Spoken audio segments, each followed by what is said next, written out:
This video will cover the second lab experiment investigating the properties of enzymes. In the previous experiment, we learned that enzymes are proteins that act on substrates as a biological catalyst. We briefly covered the different levels of structural organization of proteins, including primary, secondary, tertiary, and occasionally quaternary structure. In this week's lecture, we will investigate the details of each level of structure of the enzyme catalase.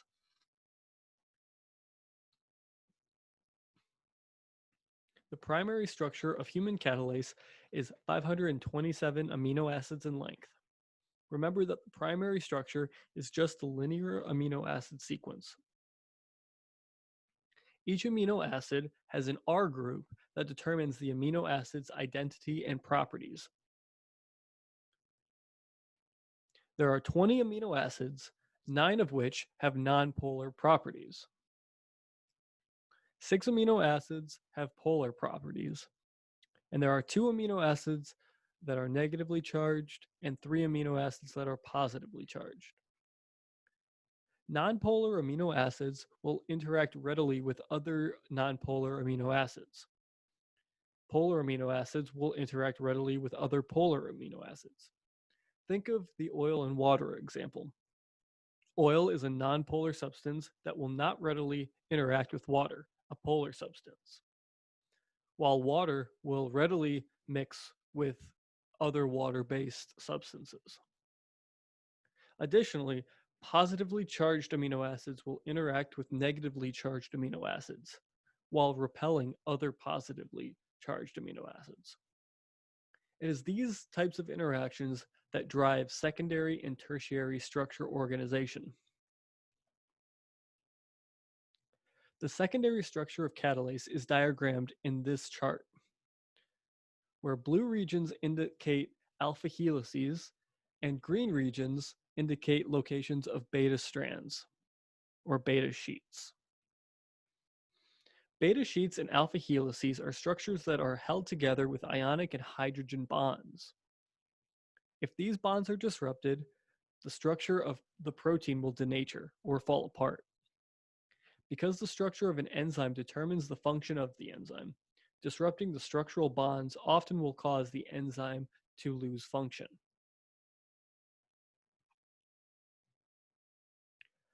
Tertiary structures can arise from interactions of multiple secondary structures to create structures such as beta barrels, which are a result of multiple beta sheets forming a barrel-like structure. In catalase, the active site is actually in the middle of a beta barrel, shown here.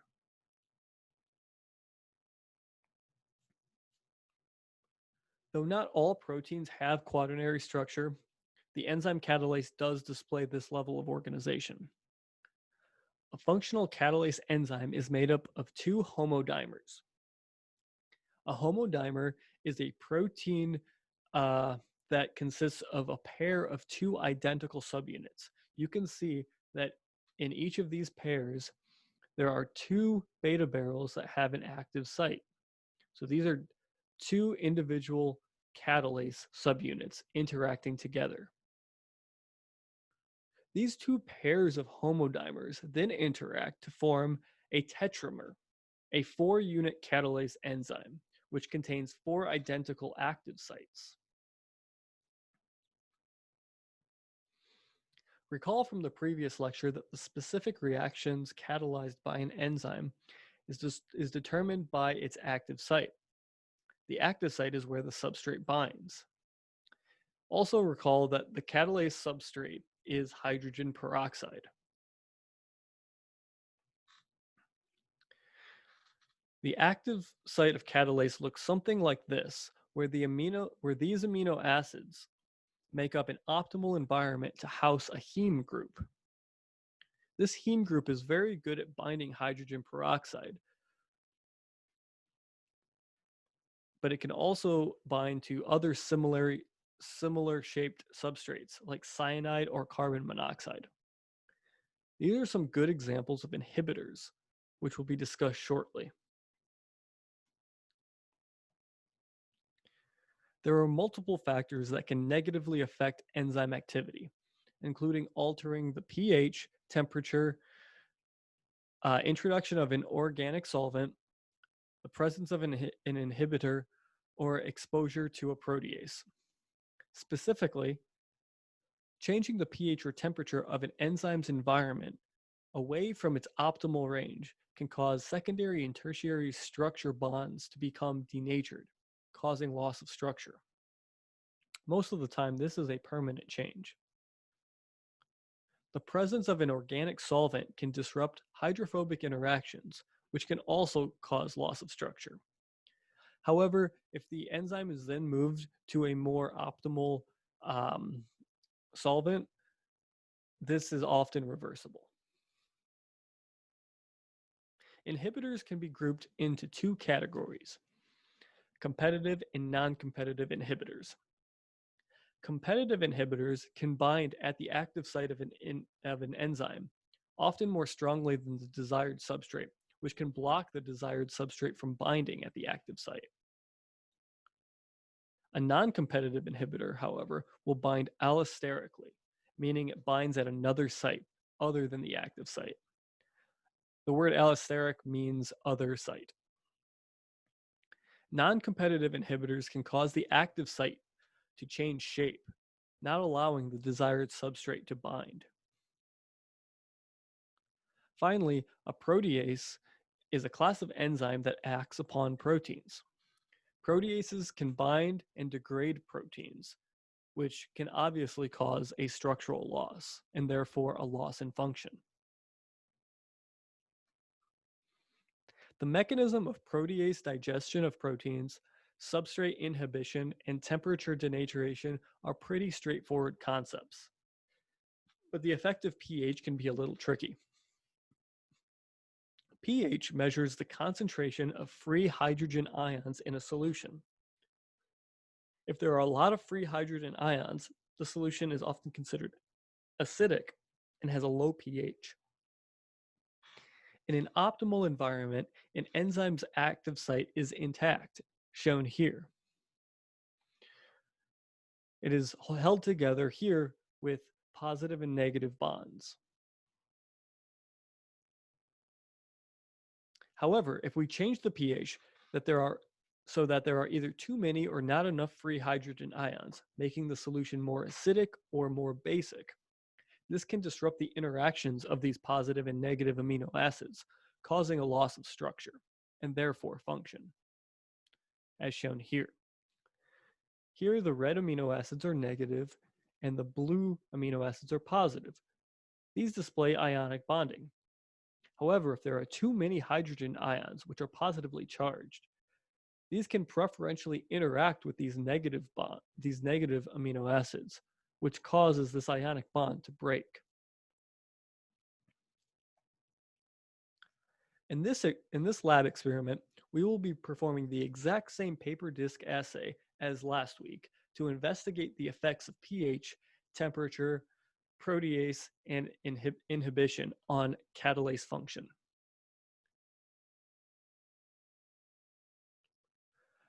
For this lab, the negative control will not contain any catalase and will serve as the control for each experimental condition.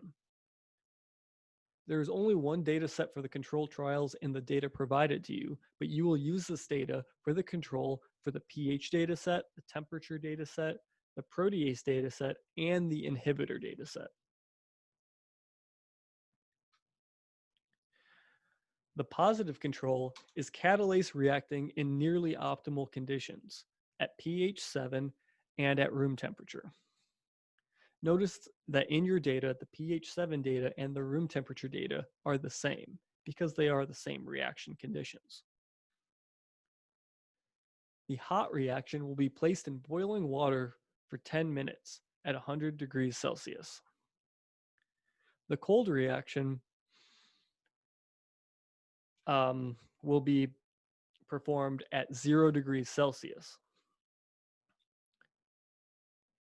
For the pH experiments, we will investigate how catalase functions in different solutions of pH 3, 5, 7, and 9. The protease experiment will involve catalase being incubated with trypsin, a protease, for 1 hour, and then being compared to the positive control. Similarly, the inhibitor experiment will involve catalase being incubated with myristin, a competitive inhibitor, before being compared to the positive control. A summary of the reaction conditions are shown here. This information is also found in your lab manual. Each trial will be performed 3 times to ensure reproducibility. For the lab report, you will need to follow the general guidelines of writing a BSc 197 lab report. Your introduction should include background information on catalase, like last week, as well as background information on how pH, temperature, a protease, and inhibitor may affect enzyme function. You will also need 4 individual hypotheses for this lab report. 1 hypothesis for each environmental condition. A hypothesis about what you think will happen when we alter the pH, when we alter temperature, when we introduce a protease, and when we introduce an inhibitor. Your materials and methods should be in paragraph form and detailed, as usual. Your results section should contain 4 bar graphs and 1 data table. There will be 1 bar graph for each set of data. 1 graph for pH, 1 graph for temperature, 1 graph for a protease, and 1 graph for the inhibitor. Remember, you will need to include the positive and negative control data for each graph, meaning the negative control data will be in all 4 graphs, and the positive control data will be in all 4 graphs. All data, similar to the previous report, must be reported in reciprocal seconds, calculated as 1 over the seconds. All graphs will be constructed using only the average values of each data set. And each data set will need to have standard deviation and standard error calculated. You will include the error bars in each graph based upon your standard error calculations. Here is an example of a data table for the second lab report, where the negative control has 3 trials, the average, standard deviation, and standard error. You will need to use reciprocal seconds for the data table. You'll need to add error bars on all of your column graphs. If you need a review, please see the Graphing in Excel tutorial in ReggieNet. Finally, here is a sample citation of the lab report. This is also shown in the sample lab report PDF. This concludes the second enzyme properties of enzyme lecture. If you have any questions regarding this material, please contact your TA as soon as possible or attend the weekly Zoom meeting.